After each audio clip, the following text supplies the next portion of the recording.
2화 필리핀으로의 이주.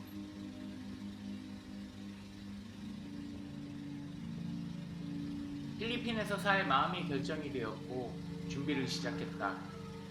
가장 큰 걱정은 필리핀에서 내가 무엇을 하고 먹고 살 수 있을까였다.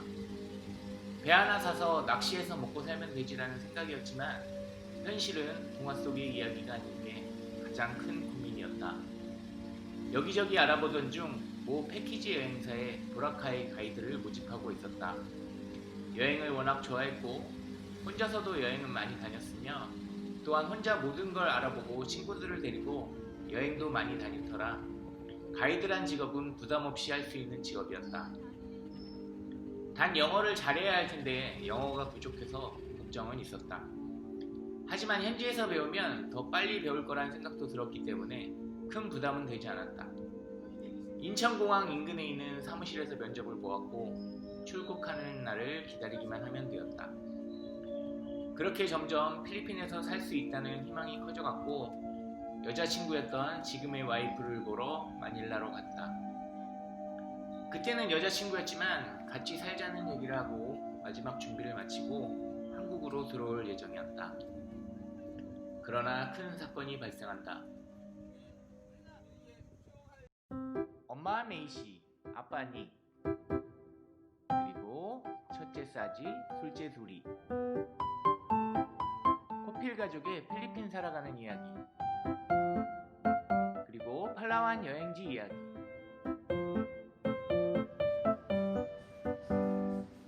이제 시작합니다. 필리핀 팔라완 TV. 여자친구와 이야기를 나누고 한국으로 귀국하던 날, 마닐라의 몰 오브 아시아라는 대형 쇼핑몰의 커피숍에서 커피를 한잔하고 공항으로 갈 예정이었지만 이것은 내 생각일 뿐이었다. 커피를 마시고 여자친구와 대화를 나누는 도중 필리핀 여자 2명이 와서 말을 걸었다. 여자들은 내가 못 알아듣자 여자친구에게 말을 걸었다. 여자친구와 몇 마디를 나누고 여자 둘은 택시를 타고 갔다. 그들이 가고 난 후 여자친구가 무슨 말인지 하나도 못 알아듣겠다고 저한테 얘기를 했고 별 이상한 일이 다 있네 라고 생각했다. 그 후 난 아무 생각 없이 일어나 캐리어 짐 가방을 찾는데 없다. 주변을 둘러봐도 없다. 커피숍 바로 앞에 지키는 가드가 있어서 물어봤는데 자긴 모른다고 한다. 다행히 CCTV가 설치되어 있어 확인을 요구했지만 그렇게 할 수 없다고 한다. 난감했다. 결국 모로보시아의 사무실에 가서 내용을 얘기하고 CCTV 보기를 요구했고 볼 수 있었다. 여자 둘이 말을 거는 동안 뒤에서 남자 한 명이 다가와서 내 캐리어 가방을 들고 가는 것을 볼 수 있었다. 하지만 그렇게 된 것을 알아챈 것뿐 도움을 받을 수 있는 건 없었다. 경찰서에 가서 진술서도 쓰고 했지만 그저 내용을 남기는 것뿐. 그 후로 지금까지 난 내 손에서 벗어난 물건을 내 물건이 아니라는 생각에 항상 가방을 몸에서 떨어뜨리지 않는다. 가이드를 하는 동안 지금 손님들이 항상 하시는 말씀이 밥 먹을 때 편안하게 가방을 내려놓고 먹으라고 하시는데 그렇게 하지 못하는 이유이다. 이미 습관이 되기도 했고. 아무튼 가방 안에 있던 지갑, 여권, 항공권 모두 분실이니 항공기 시간은 다가오는데 불안해진다. 대사관이나 한인회에 요청을 했지만 도움을 받을 수 있는 건 없었다. 그저 사진과 돈 얼마 들고 대사관으로 오면 여행증명서를 받거나 여권을 재발급받아서 귀국할 수 있다는 내용뿐. 지금은 대사관 직원들도 많이 바뀌고 한인회도 많은 활동을 하고 계셔서 예전 같지는 않을 테지만 당시에는 그랬다. 대사관에 임시 여행증명서를 신청하고 여친 집인 필리핀 로컬 집에 며칠가량을 더 머물게 되었다. 드디어 귀국하는 날, 캐리어 도난으로 인해 옷도 반바지에 반팔에 슬리퍼 차림.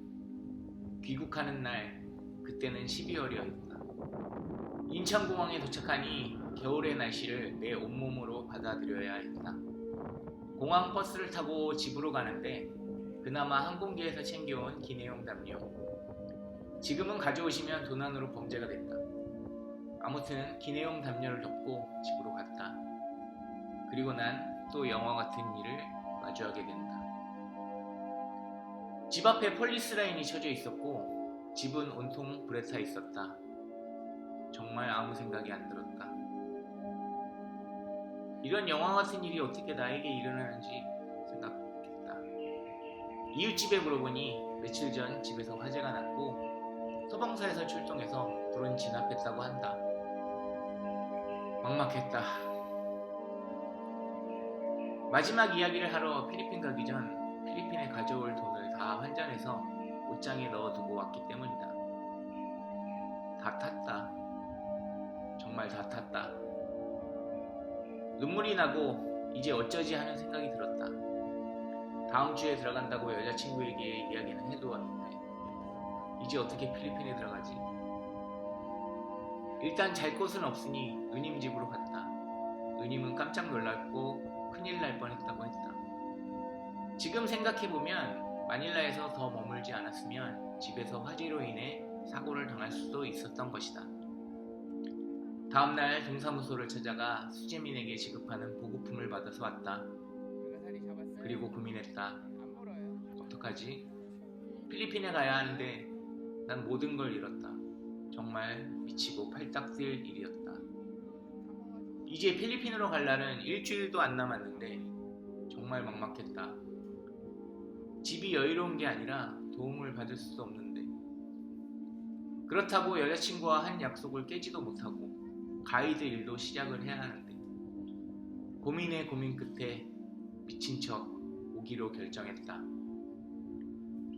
앞서 이야기한 대로 수십 년 전 몇백 달러를 들고 외국에 가서 성공하신 한국 분들이 생각났다. 현재 가진 현금 400불. 그분들보다는 두세 배 많은 금액이었다. 지금 생각해보면 정말 미친 짓이었다. 몇 억을 가지고 와도 1년 안에 90% 이상이 돌아가는 곳이 필리핀인데 무식하면 용감하다고 했던가.